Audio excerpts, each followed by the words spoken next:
Shalom, selamat pagi saudara yang dikasihi Tuhan. Pagi hari ini kita kembali bersyukur kepada Tuhan atas segala berkat dan kemurahan yang memelihara kita.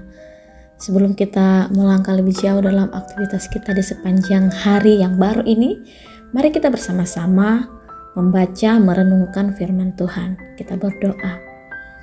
Bapa di surga, terima kasih buat kebaikan dan kemurahan-Mu ya Bapa, yang tidak berkesudahan dalam hidup kami.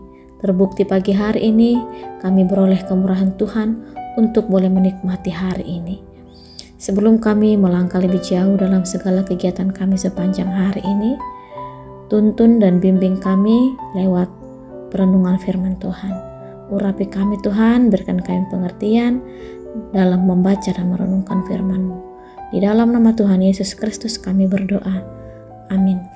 Saudara-saudara yang dikasihi Tuhan, firman Tuhan yang pagi hari ini yang akan kita renungkan dari tema ketaatan yang teruji. Kita akan membaca dari Filipi pasal 2 ayat 12 sampai dengan 18. Tapi kita akan membaca ayat 12 sampai 14 saja. Demikian firman Tuhan. Hai saudara-saudaraku yang kekasih, kamu senantiasa taat. Karena itu tetaplah kerjakan keselamatanmu dengan takut dan gentar. Bukan saja seperti waktu aku masih hadir, tetapi terlebih pula sekarang waktu aku tidak hadir. Karena Allah lah yang mengerjakan di dalam kamu, baik kemauan maupun pekerjaan menurut kerelaannya. Lakukanlah segala sesuatu dengan tidak bersungut-sungut dan berbantah-bantahan. Sedemikian jauh pembacaan firman Tuhan. Saudara yang dikasihi Tuhan, ada kalimat bijak mengatakan, pelaut yang tangguh tidak terbentuk dari laut yang tenang. Artinya, kualitas hidup seseorang akan terlihat ketika ia dihadapkan pada proses ujian, ketika berhadapan langsung dengan masalah, kesulitan, krisis, atau situasi-situasi sulit. Dalam keadaan yang normal, mulus, baik, sehat, dan sejahtera, umumnya semua orang akan mampu menyembunyikan sifat dan karakternya yang kurang baik, dan sebaliknya menunjukkan hal-hal yang baik-baik saja. Namun saat berhadapan dengan situasi sulit, buruk, krisis, atau sesuatu yang mengancam dan membahayakan, seperti sakit penyakit, kemiskinan, atau penderitaan, sulit bagi kita untuk menyembunyikan jati diri atau karakter kita yang sesungguhnya. Saudara, ketaatan teruji ketika dalam kondisi apapun, ketaatan itu dapat diwujudkan. Seorang taat beribadah hanya untuk bisa diunggah ke media sosial, belum tentu mewujudkan ketaatan yang sesungguhnya.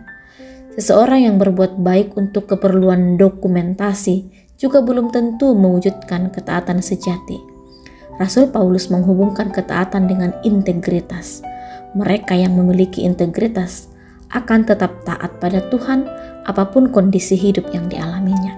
Dalam konteks surat ini, jemaat Filipi tetap didorong untuk taat pada Tuhan, tidak hanya pada saat Rasul Paulus hadir bersama jemaat ini, namun ketika Rasul Paulus tidak hadir bersama dengan jemaat, banyak orang percaya gagal dalam integritas ketaatan ini. Mereka bisa menampakkan ketaatan dalam ibadah di gereja, namun berjumpa dengan kehidupan real, mereka tergoda untuk mengingkari ketaatan mereka kepada Tuhan. Mengapa hal semacam ini bisa terjadi? Dalam studi psikologi, kita mengenal istilah disosiasi. Disosiasi merupakan keterputusan antara apa yang diyakini dengan apa yang dilakukan. Apa yang diyakini dalam ibadah gereja tidak diwujudkan dalam kehidupan sehari-hari. Seorang yang beribadah di gereja bisa meyakini Tuhan adalah gembala hidupnya saat pendeta melayankan firman. Umat bisa terpukau dan bahkan terharu atas khotbah-khotbah yang ia terima dalam suatu ibadah. Namun demikian, apakah yang kemudian terjadi merupakan keterkaitan antara keyakinan dan perbuatan, ataukah keterputusan atau disosiasi saat menghadapi persoalan hidup? Tidak ditentukan semata-mata oleh ibadahnya di gereja. Saudara yang terkasih, Rasul Paulus sangat menyadari hal ini, sehingga ia memberi nasihatnya bagi jemaat Filipi, tetaplah kerjakan keselamatanmu dengan takut dan gentar. Bagi Rasul Paulus, ibadah memang tidak boleh berhenti dalam ruang ibadah. Ibadah harus terwujud secara konkret dalam kehidupan.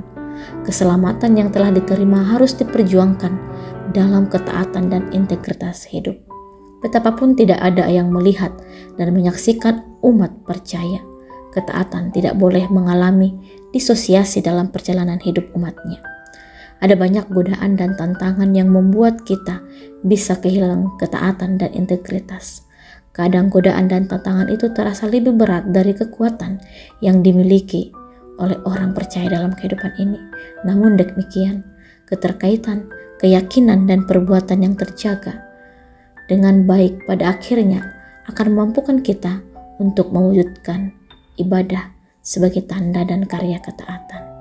Amin untuk firman Tuhan. Mari kita menjadi orang-orang yang taat setia kepada Tuhan sampai akhir hidup kita. Mari kita berdoa. Bapa di surga, terima kasih Tuhan untuk firman Tuhan yang boleh kami baca dan kami renungkan di pagi hari ini. Berkati kami Tuhan supaya seluruh kehidupan kami boleh mencerminkan bahwa kami adalah pengikut Kristus. Kami mau taat, mau dilihat atau tidak dilihat orang pun, kami mau tetap taat kepada Tuhan. Berkati kami dalam aktivitas kami sepanjang hari ini Tuhan, supaya apa yang kami lakukan memuliakan nama-Mu. Dalam nama Yesus Kristus kami berdoa. Amin.